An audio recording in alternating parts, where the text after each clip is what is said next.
What's worse than a far-left champagne socialist who lives a life of luxury while demanding that everybody else sacrifice for the greater good?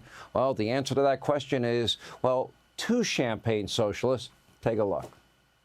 Mark Zuckerberg. So Mark Zuckerberg gets to buy another island. I was trying to hold in a cough and I started crying. Oh, I thought you were just being tender. I feel the same way. I bring this out in people. I really do. It's Have some water.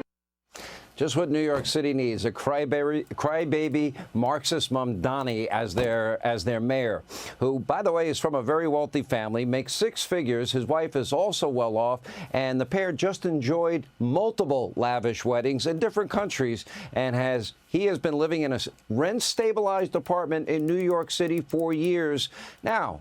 Rent-stabilized are designed for working-class men and women in New York so they can have affordability. It is for poor people in New York so they can have affordability. So is he taking the apartment away from someone that is actually struggling to get by? It's this kind of twisted behavior. It is so common among Marxists. They never truly feel the consequences of their own terrible policies. Remember, liberals, leftists, Marxists, socialists, they are only generous with your money. If elected, Mamdani will send New York City into a spiral with even higher taxes, lax policing, with an obsession with woke politics, mixed with a proud anti-Semitic agenda, you know, like not condemning the global intifada. And to make matters worse, Mamdani has little experience, only wants to tax the white neighborhoods more, hasn't really done much of anything or succeeded at pretty much anything. Not long ago, he was an aspiring rapper. Take a look.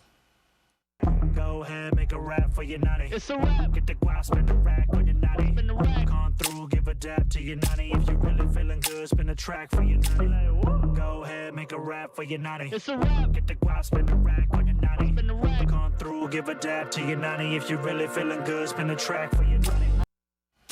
All right. Unfortunately, Mamdani traded his short-lived musical career for devotion to Marxism, and now he's just months away from possibly taking the reins in New York and making the city even more unlivable. But for now, he is looking to unite far-left New Yorkers with a hate Trump campaign.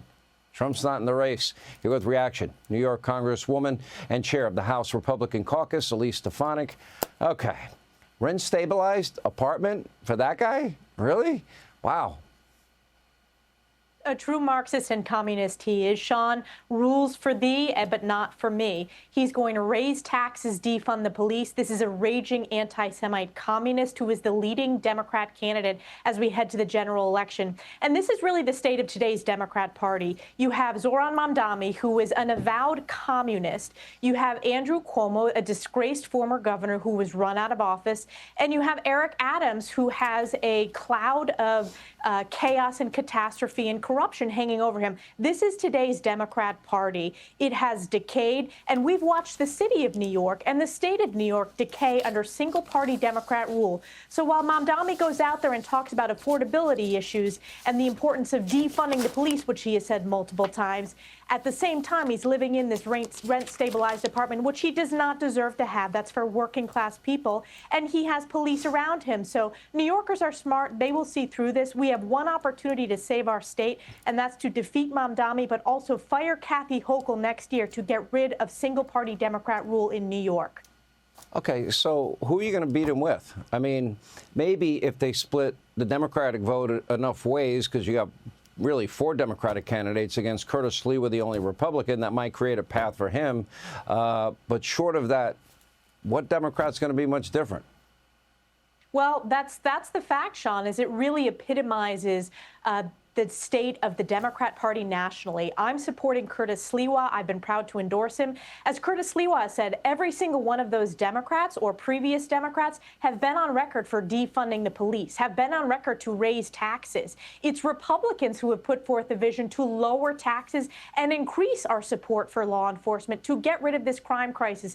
But you know whose leadership this has happened underneath? Kathy Hochul, who is the head of New York's Democrat Party as the governor of New York State. This has happened on her watch. Just this past Sunday, she refused to condemn Mamdani for his multiple statements on defunding the police, for his call to abolish ICE in New York, for his wanting to spend nearly $100 million of taxpayer funds to go to genital mutilation. That's how radical today's Democrat Party is. President Trump is exactly correct that we need to address the crime crisis and the leadership that he's bringing to D.C. I'm looking forward to introducing legislation to end failed bail reform so that we can save New York from these raging communist and single-party Democrat rule.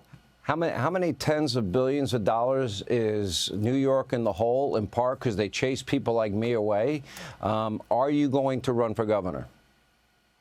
I am going to make that announcement after November. We are focused on the local elections this year. We need to unify to save New York. And it's not just Republicans, Sean. It's Democrats and independent voters as well who are looking for strong leadership to lower taxes, to address this crime crisis, to make sure we're unleashing energy independence instead of the insane gas stove ban that is happening on Kathy Hochul's watch starting January of next year. So we're getting positive feedback across the state, and I'm working with President Trump to do what Kathy Hochul has failed to do, and that's to eliminate failed bail reform, to put law-abiding New Yorkers first. All right, we appreciate it. Elise Stefanik will be watching very closely. Hey, Sean Hannity here. Hey, click here to subscribe to Fox News YouTube page and catch our hottest interviews and most compelling analysis. You will not get it anywhere else.